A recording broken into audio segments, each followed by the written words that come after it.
Welcome to Practical Witch Talk. My name is Friday Gladhart, and I'm your host. Today we're going to be talking about scams, cons, and frauds. And I first want to talk about a weird email exchange I got. I'm ordained and have been since, I think, 89 or 87, somewhere around there. Anyway, it was one of those mail-in things before the internet, but I took my ordination very seriously. So when I do hand fastings or weddings, I usually meet with a couple. We talk about what they're interested in, if they want to exchange vows, or if they want to write their own vows, and what the ceremony is going to look like. If it's going to be Christian to the rest of the community, and we're kind of under disguise as hand fasting, if it's going to be fairly non-denominational, etc. But one of the websites where I'm registered has an email form where you can contact one of the ministers in order to find somebody to do your hand fasting ceremony, to officiate for your wedding. All right.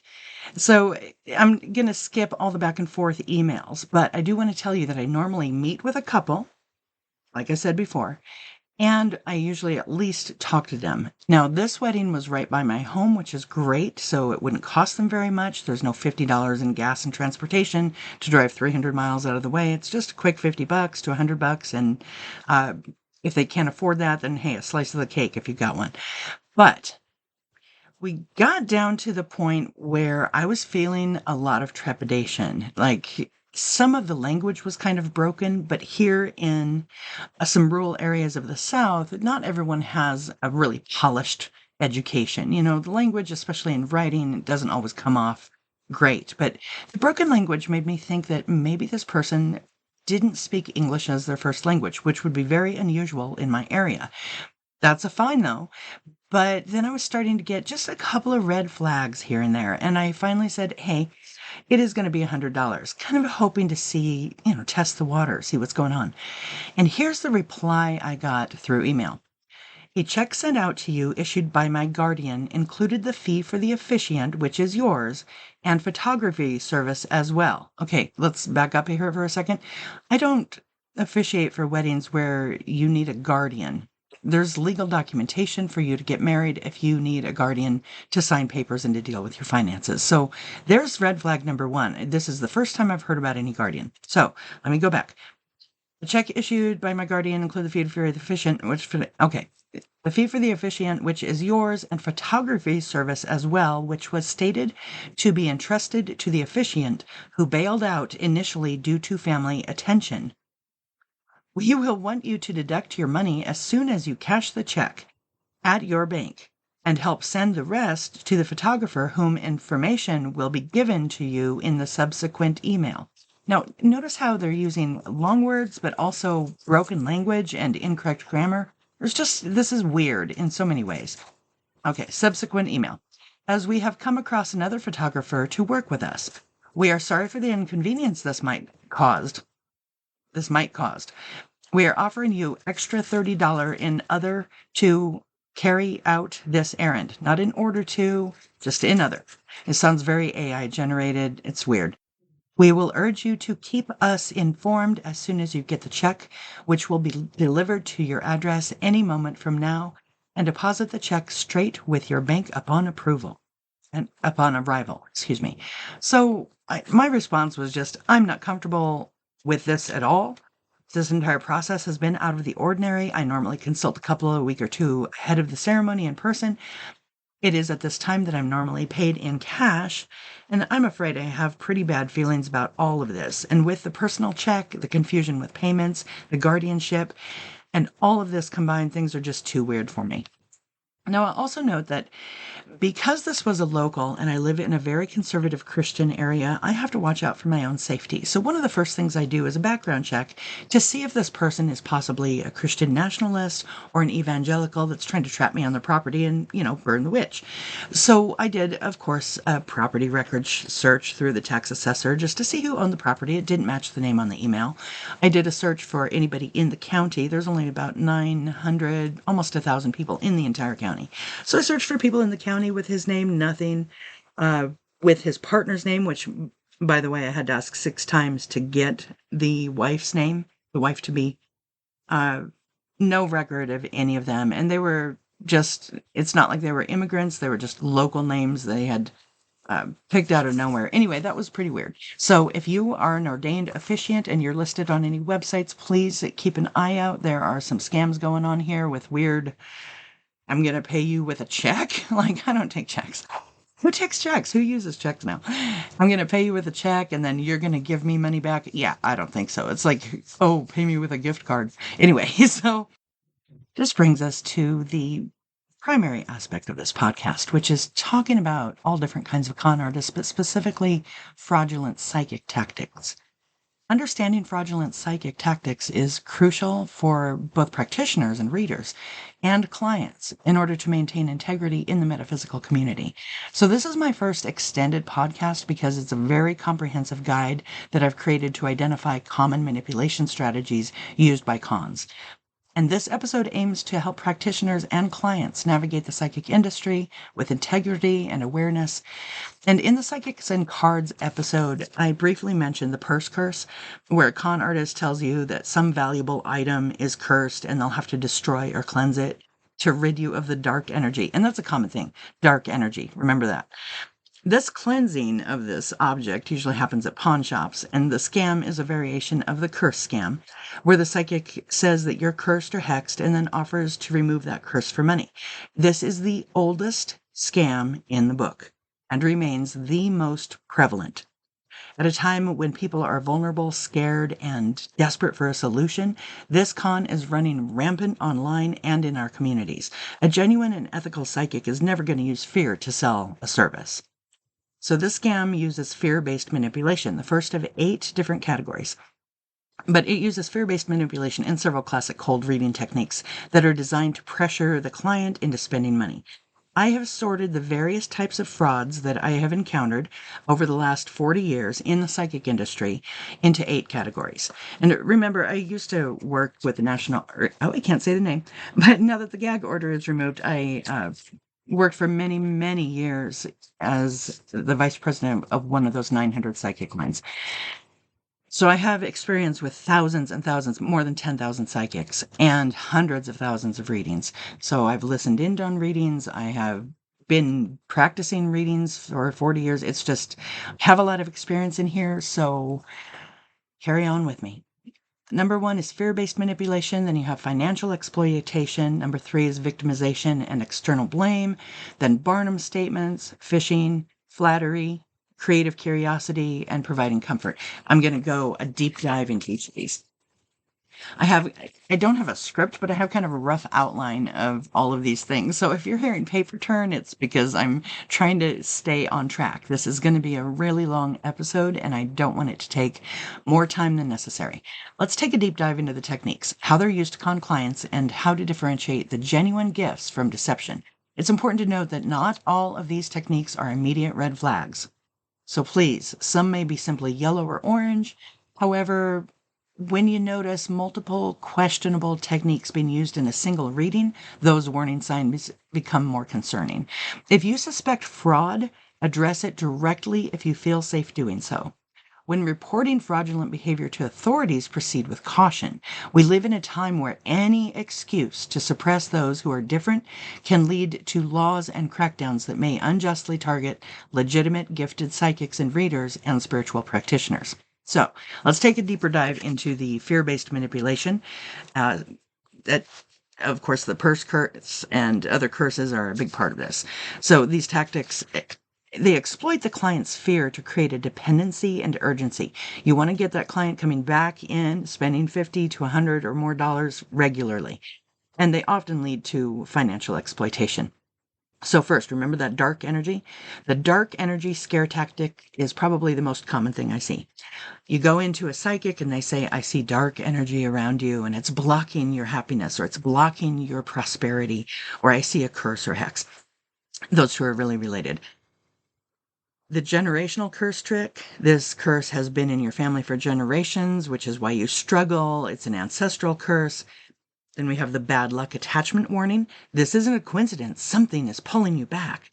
It's not a coincidence that all of these things are going wrong in your life. It's something externally. Remember that. Not internally. Not something they're doing. Not because they're getting involved with the same toxic relationship, just with a different name in their partner. it's external. They can blame it. They're giving them a scapegoat.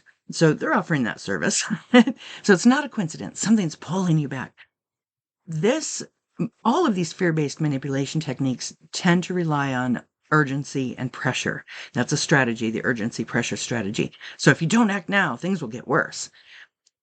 They tend to have jolting negatives. Be careful of betrayal. Someone is not what they seem. People around you are negative. Someone in your friend group is not what they seem. Somebody that you know that's a practitioner is a witch that cursed you.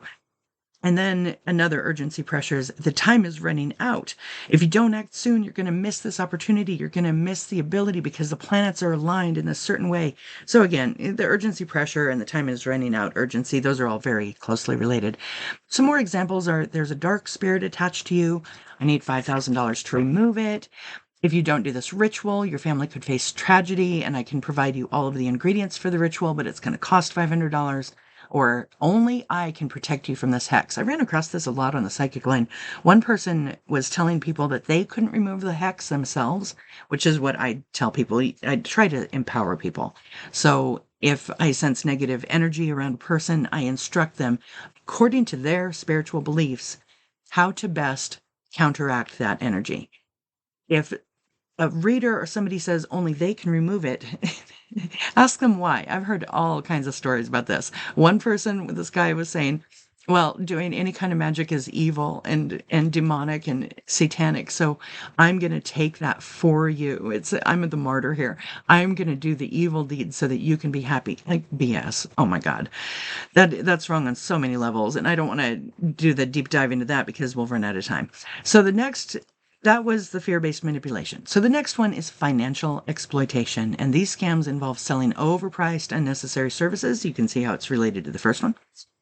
And by exploiting that fear or hope, both the fear-based manipulation or hope-based, which we'll get into in a minute. So the expensive solution con for $300, you do a special cleansing ritual. The false hope loop is the first cleansing worked, but negativity lingers and you're going to need another session, but this session will do it. However, this session, we're going to have to take out the big guns and it's going to be $500. So they know they already got you for $3. They're going to get you again for $5. And sometimes this will even go further and further. I talked to one lady in New York who had been scammed out of 10 grand. And this whole ritual procedure was what was done to her. And I think that was 2019, somewhere around there. So the personalized ritual trick, this is another reason you can't do it yourself. I need to prepare a one-of-a-kind potion that's just for you, using rare ingredients that are very hard to obtain. And then the partial lift scam, I've weakened the curse, but you need to complete the next step. And that next step usually involves sending the client on a wild goose chase, getting a whole bunch of very expensive ingredients, specifically like silver coins, silver bullion, bringing them back to the practitioner or to the con in order to have them use those in a spell. Again, it's to use them to deposit money into their bank. Then the blessed item upsell.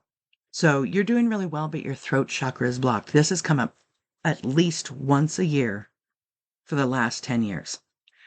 Okay, the blessed item upsell. Your throat chakra is really blocked. It's almost always the throat chakra, isn't it? So your throat chakra is really blocked. You're having a hard time setting boundaries. You're having a hard time expressing yourself and tapping into your creativity and standing your ground. However, I have blessed this special crystal, particularly Reiki, and I'm going to talk about how Reiki is really cool stuff, but it's also a multi-level marketing scam, but that's another episode. So, yeah, I know, I've just raised everyone's hackles and put everybody on prickly alert, but just bear with me. So the blessed item upsell, this crystal is going to open up your throat chakra. It's going to protect you. That's fine. If they have added energy to the crystal, to the stone, to the talisman, to the amulet, etc., but it shouldn't be significantly more than the item would cost. And if the item is expensive, let's say it's a genuine faceted aquamarine 10 by 20 millimeters, it's going to be kind of costly. Ask them if they could bless something else that's a little more affordable, maybe a turquoise. That'd be really good for the throat chakra, or lapis. If you really like the piece and it's expensive, but it's equal to the price it would cost elsewhere, yeah, go for it. I really don't feel comfortable charging money for energy, but I do understand that culturally that's mine. And there are cultures where energy work is paid for. And I obviously do readings for money, and that's energy work. But adding my magic, blessing, cursing, that kind of thing, I just don't feel comfortable doing that for money.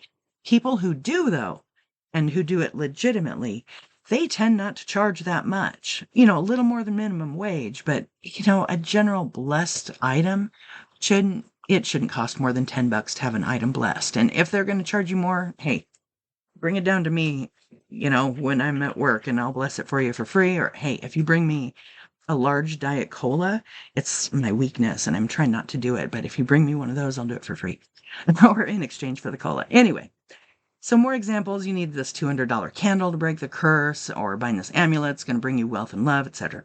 The next one is victimization and external blame. So these tactics take the client and they make you feel helpless, like a victim. And this is, again, a good way to scapegoat, like it's not your fault. That's one of the hooks.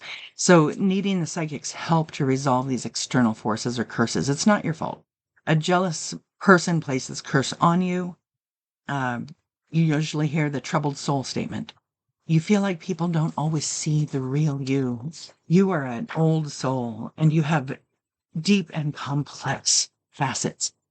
Yeah, so there's that backhanded compliment / you're the victim, you're special. The unfinished business hook. There's something that they didn't get to tell you before they passed. Now, that one bugs me a lot. The unfinished business hook is often used by unscrupulous mediums, and honestly, there are some talented and legitimate mediums out there. That said, half of all of the mediums that I have ever met, encountered, worked with, worked for, or had worked for me, half of them are either frauds, mentally unstable, or don't understand their gift and where the messages are coming from. So mediumship is a slippery slope, a very slippery slope. There is very little way to verify what they're saying came from the person who's passed on. Testing them and asking them, well, what was her favorite color? That kind of thing doesn't work for legitimate psychics. Why would it? A fraud would have more likely of a chance because oftentimes they'll do background research. So the unfinished business hook really bugs me, that they didn't get to tell you something before they passed. The childhood trauma guess, there was something difficult about your childhood. Not only is that very general, and we're going to go into Barnum statements here in a second, but nearly everyone has some situation in their childhood that caused them some trauma. More examples are your bad luck is because of a past life sin. That one has only come up a few times over the years, but when it comes up, it's usually a deep hook. You have to cleanse your past life, cleanse the sins of your past life. And it's very strongly related to the ancestral curse. It's not you, it was your ancestors, but you have to pay the price. And that goes back to the biblical the sins of the father kind of BS. Then someone's envious of you and causing this negativity. And as most of you know, the malolocchio, the evil eye, that kind of thing is very common in many, many cultures around the world and throughout history. But, was saying that this particular person or someone is envious of you, someone's always going to be envious of you. Almost always. Somebody wants something that you have. And it's usually not malicious, which is why we have evil eye charms. Even when it's not malicious, they might be sending a little negative energy, but it's minor. This is some minor stuff. This is like, oh, I got a little dust on the desk. I need to dust it off. You don't need a giant sandblaster to redo and refinish the desk. Okay. So the bulk of this podcast is about Barnum statements. These are vague and universal statements. The term Barnum effect and Barnum statements is named after P.T. Barnum, that famous 19th century showman, the founder of the Barnum and Bailey Circus. He is known for his ability to captivate audiences. He was very extravagant and had a lot of deceptive attractions. He famously said, "There's a sucker born every minute." That's where that comes from. And that highlights his understanding of human psychology and gullibility. Psychologist Paul Meehl coined the term Barnum effect in the 1950s, drawing on Barnum's legacy of offering something for everyone. In psychology, the Barnum effect refers to the phenomenon where people believe Vague general statements like those in horoscopes and psychic readings are highly accurate and personally meaningful. These Barnum statements work because they tap into common human experiences and desires and give them the illusion of personal insight. Now, we're going to really dive deep into this because this is a tricky area where it's difficult to differentiate between the Barnum effect and legitimate readings, particularly readings that involve archetypal images used in the tarot. So, Barnum effect tactics work by exploiting human psychology, generalizing common experiences, and subtly prompting clients to provide actual details. The fishing. A skilled cold reader can make it seem very personal and very profound when it is really just a mix of guesswork and suggestion. The Barnum statement is a generic statement that applies to most people. These statements are designed to make the client feel seen, but they're based on broad statements, psychological cues, rather than genuine insight. A genuine ethical reader avoids these manipulations and focuses on more meaningful or more specific insights. Like, you sometimes feel confident, but other times you doubt yourself. Who doesn't have that? The rainbow ruse is one of the different Barnum effects. You are kind, but have a temper when crossed. The vivid childhood memory guess. There's a memory that feels so clear, like it just happened. Those are called flashbulb memories. We all have a few of them. The relationship doubt seed. Everybody doubts their relationship. This is an easy in for the Barnum effect. Someone in your life isn't being completely honest with you. Like, no duh. If you've listened to the NPR broadcast, I think it was about 3 years ago, about lying, we all lie. Everyone lies. And everyone has worries about relationships. So this is an easy seed to plant, and then you just give it a little water with some other examples, and pretty soon you've hooked them deep. Some more examples are: you've experienced a loss, but you're strong. There's a change in your life coming, but trust the process. Good one for horoscopes. I wrote this one as a cold reading. As a Sagittarian, you crave adventure and freedom, but there are times when you also enjoy the comfort of home and familiar surroundings. You feel a strong desire for truth and wisdom, yet you sometimes find yourself questioning your own beliefs. You're generally optimistic, but you have moments of doubt and introspection, especially when things don't go as planned.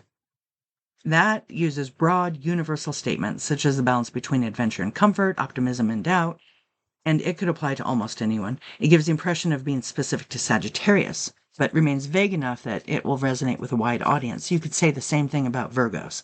You could say the same thing about Aquarius. Another one for tarot readers. I wrote this one. Actually, this was partly copied from a reader that I had to let go.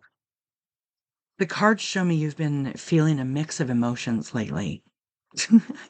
We've all seen Inside Out, right? Emotions get mixed. While you often present a strong, resilient exterior, there are moments when you feel vulnerable and unsure. You're someone who gives a lot to others, but sometimes, just sometimes, you wish that people would give back to you with the same level of care. You've been seeking clarity on a particular issue, and while progress has been made, there's still a sense of uncertainty lingering. Now let's go back to the part where you've been giving and giving to others, but you need your own self-care. There's a combination of tarot cards, especially the Strength card and the Five of Swords, that will come up that in certain positions of a layout, upright and reversed, can mean the same thing. So again, it's not one single situation that's a red flag, not one single cue here, not one single thing on this list. It's when they're starting to use a combination that you have to start to really pay attention. The next one, we're going to leave the Barnum effect back and go into fishing for information and cold readings. And everyone hears about cold readings, but you might not realize that you have been in a cold reading. The fishing involves observing the client's reactions and using guesses to appear psychic. One is the shotgun approach. I see a father figure, maybe a dad, grandpa, or uncle with heart or lung issues. Now, shotgun approach, you have to be careful. I used to work on a psychic line, as I've said, and it was $6.99 a minute. So I got very, very, very good at doing a complete full tarot reading as quickly as possible. I also tend to talk rather quickly. And I will throw a lot of information out very, very quickly. And oftentimes I ask people to record their session, or people will record the session. One of the red flags you might notice is if a psychic says, no, you cannot record a session.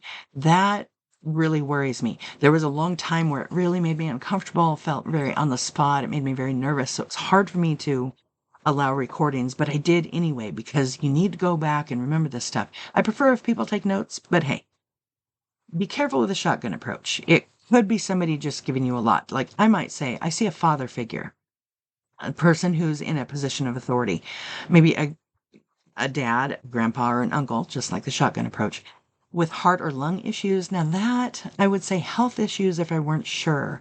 If I'm getting a lot of things, like for me, sometimes the Three of Swords will be heart. I try to get really specific. Then, more fishing for information techniques would be I sense you've been through a tough time recently. Does that make sense? There are times in a reading where you might ask them if it makes sense, but clearly that's fishing. Like, I might tell them a whole bunch of information and say, "Are you with me so far?" Not fishing, just making sure they understand the information I've provided. Then the name game. Okay, this one's my favorite. I'm getting a name that starts with an M or a J, or someone with a J name is important to your story. The most common first initials of names in the United States are M and J, and it is extremely likely that someone with M or J as their first initial is in everyone's life. So this is just now, if they said, I think I see someone like Brian or Byron, clearly they're getting a sense. Those two names are kind of related. Byron's not very common. And obviously, like for me, psychically even, I tend to alphabetize. So it's like Mike or Mark, although I would never say that because those are too common and I think that the client might believe I'm fishing. But if I'm getting something more like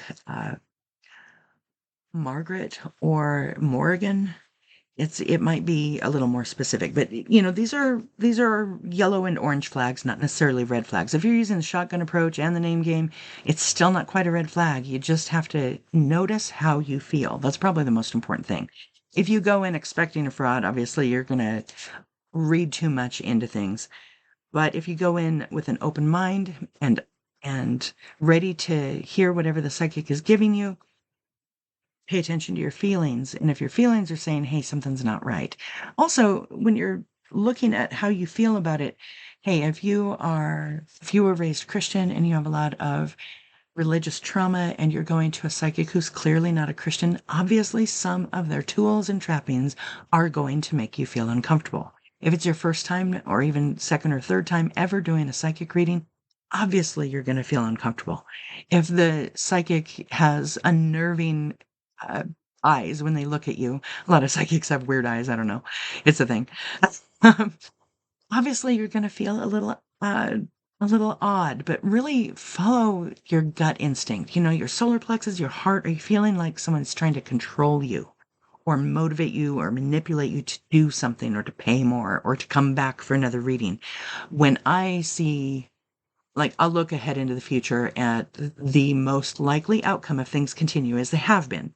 Now, as you get 6 months or a year out, that might get a little less accurate. And let's say in a tarot reading last week, it looked like things could have easily gone one of two ways, but was most likely going to go this direction. And I explained that to the client. But I also told him there is a possibility of your nephew doing this. And if you're sensing that that's starting, come back and we'll throw some cards about it. In 6 months to a year.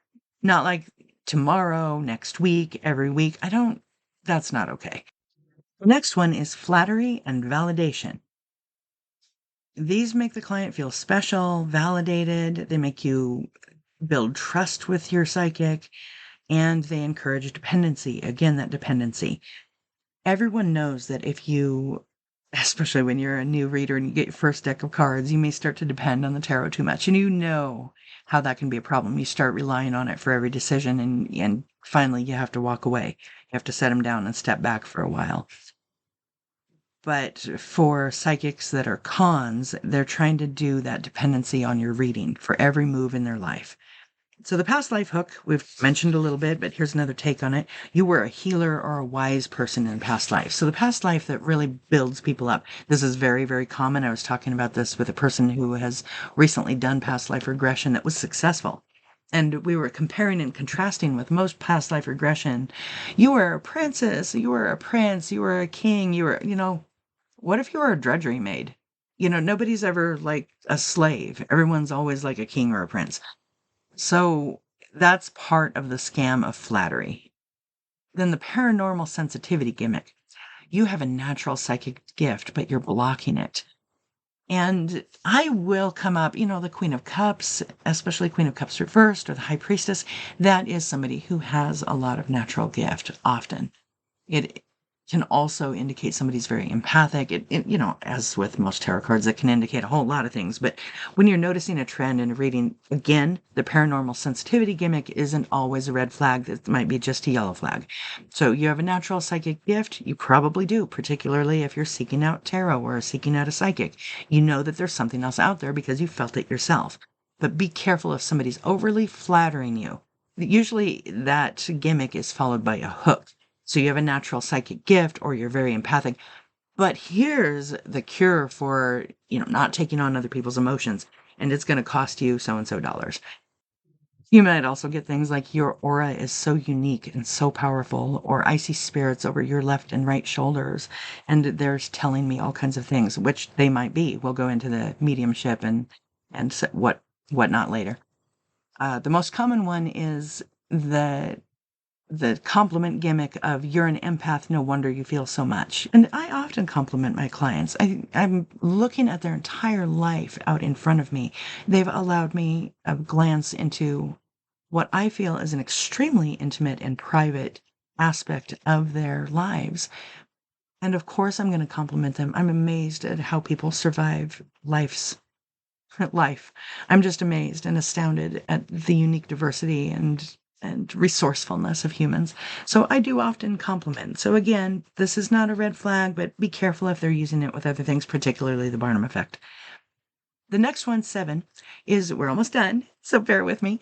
I know we're a little over half an hour, but creating curiosity and suspicion. These tactics create intrigue and lead the client to seek further guidance, often paid guidance. So the big decision forewarning, you will soon face a big decision that you won't necessarily be able to trust your gut because it's so convoluted with all these different aspects of your life. So you'll have to come to me for this big decision. The next one is a secret will come to light. The prediction, something that is hidden will soon be revealed. Doesn't that sound fun? Pass some silver, cross my palm, and I shall tell your future long. A secret will come to light before the end of this very night. I don't know. I'm just making this up off the cuff. I'm sorry. So the secret will come to light. Many secrets come to light. Obviously, that's very common. A lot of things that you don't know today, you will know tomorrow. Another one is there's someone who isn't being honest with you. That goes back to a lot of other techniques. Whenever you hear somebody is evil, somebody is not being honest with you, somebody is working magic against you, those are really, I call those orange flags for sure. And many of them, you're getting into the red zone. You'll receive an important message soon. Now, that's a tricky one. This is the creating curiosity and suspicion. The important message, you get the Page of Pentacles in April, that's your tax return. Pages are messengers of the court. A lot of times they'll come up for a message. Many things in the tea leaf reading are indicative of messages being received. It's helpful if they can give you a specific topic. Yeah, you're going to get an important message soon. We all are. Within the next couple of months, you're going to get some sort of important message. If they can tell you specifically what it's about, you're going to get an important message from your significant other, from your mother and father, from your grandmother, and what it's about money or about your relationship, that kind of thing. Now, if it's about your relationship, you're going to get an important message. That is a little bit of a yellow flag there because it's leading into that uncertainty that often we have in relationships, and it can put that seed of doubt and cross over with that scam. Okay, number 8, finally, providing comfort and reassurance. These statements offer vague comfort without any specific insights. That's not necessarily even a red flag, but it's something that is used a lot in combination with other things. The someone is watching over you comfort statement. You have a guardian spirit, a guardian angel, an ancestor, spirit guide, whatever, watching over you. I often get that. And sometimes it'll even come up in the tarot, in certain layouts and in certain positions with the 6 of Swords or the Temperance card. So it's not necessarily a red flag, but be careful if someone says someone's watching over you, particularly if they're a medium and they want to channel a message from that guardian, angel, spirit, ancestor, whatever. I always approach that with a lot of trepidation. The dream visit claim. This is done a lot of times to females online by male psychics or male con artists. So a loved one has visited you in a dream recently, or I know you because I've dreamt of you before. Uh, the dream claim. Now, loved ones often visit us in our dreams. Very often, particularly if we have a lot on our minds about that loved one. If they have recently passed on, if you've recently been in an argument or you had a great evening with them, obviously your brain is going to recycle that up into your brains. So, into your brain. Some more examples of the comfort and reassurance. Your ancestors are proud of you. They might be, but it's a little bit of a yellow flag. The universe is guiding you towards your purpose. Again, not necessarily a red flag, but just be careful. As mentioned earlier, the use of a single technique could simply be a coincidence. Many astrological traits, tarot cards, and palm lines have very general meanings that naturally apply to a wide range of people, especially the tarot cards that draw on universal archetypes. However, the con artist rarely relies on just one technique. Instead, they combine multiple methods to strengthen their deception, as demonstrated in the example I have written for you here. This is a fraudulent reading for a widow. In this scenario, the psychic fraud, uses tarot cards, mediumship, palm readings, and a lot of cold reading techniques to manipulate this grieving widow. And the psychic starts with a cold reading, asking, I sense you've lost someone dear recently, a man perhaps. Notice the fishing. When the widow confirms, the psychic draws tarot cards showing grief and change. Notice the potential stacking of the deck. Now, I am not skilled enough to do that, but a lot of con artists are. If they can do 3-card Monty, they can stack a tarot deck. So they draw the 5 of Cups and the Death card and interpret them as a message from the deceased spouse. He says he's at peace but worried about you. He keeps showing me paperwork, something financial. Is there something unsettled? Okay, again, we're fishing, but also we're using common aspects of somebody passing away. There's always paperwork when somebody passes. Always. So, of course, there's paperwork. Clearly, this psychic is fishing for important paperwork about inheritance, settlements, bank accounts, that kind of thing. So, again, there's always paperwork after death. And through these fishing techniques, the psychic discovers a life insurance policy and hones in for the grab using fear-based manipulation. Now, we're going from fishing to fear. I see a block in the energy around this money. If it's not properly blessed, it could bring hardship. I can help, but it does require a costly ritual. There we go again with the curse. It's another curse scam. The psychic continues by offering a mediumship experience, pretending to channel the deceased husband, who supposedly urges the widow to trust the psychic and follow her guidance. The palm reading adds another layer of validation. Your lifeline shows a recent loss, but also a dangerous path ahead if this energy is not cleared. Again, we're bringing that fear in. The psychic exploits the widow emotionally, and the widow's emotionally vulnerable. So to gain access to the life insurance money, he's going to keep exploiting that.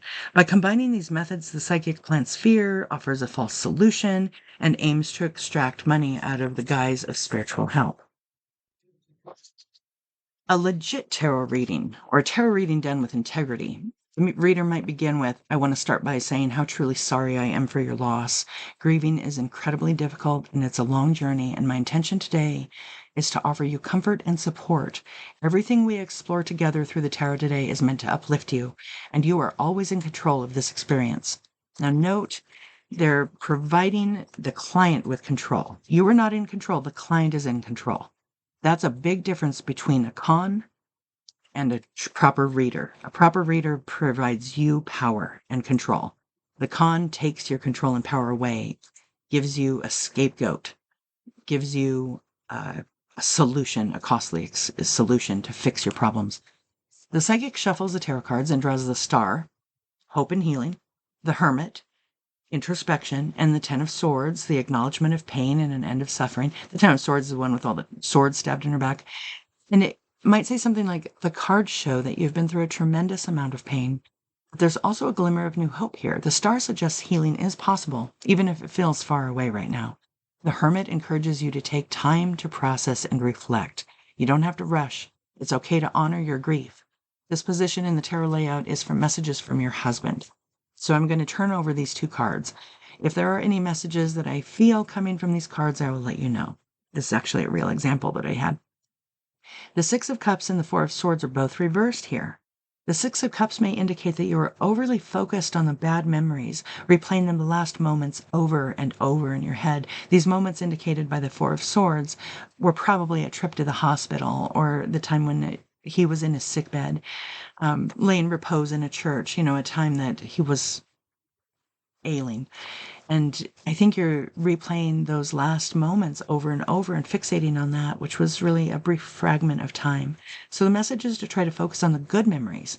Like that Six of Cups right side up is a lot of times nostalgia and fond memories. So try to focus on those. Try to turn that card around to help offset the bad few hours that were very traumatic at the end of your time together in life. Now, if you were a medium, a good medium, the widow might ask about connecting with her late spouse. You would remain gentle and honest. Sometimes when loved ones, this is what a medium might say if they had integrity. Sometimes when a loved one has crossed over, they show up in subtle ways through dreams, fragrances, feelings, or signs that are meaningful to you. If I sense anything specific, I'll share it, but I also encourage you to trust your own experience. Notice how she's putting power in the client. Trust your own experience. You know that connection better than anyone. Specific promises or pushing for paid follow-up sessions can be very red flags, or at least orange. A legit medium might say, I'm getting a sense of peace, a feeling that he wants you to know it's okay to move forward at your own pace. There's no rush. He understands your grief. If you had a palm reader, they might be examining the widow's palm. The psychic keeps interpretations honest and grounded. Your lifeline shows strength and resilience. You've been through a lot, but I can also see potential for healing and new beginnings. It's important to focus on self-care and allow yourself moments of joy when they come. Although that is very general, it's also very good advice. And I'm not specifically a palm reader. I used to do them for free drinks at a gay bar back in the 80s. But,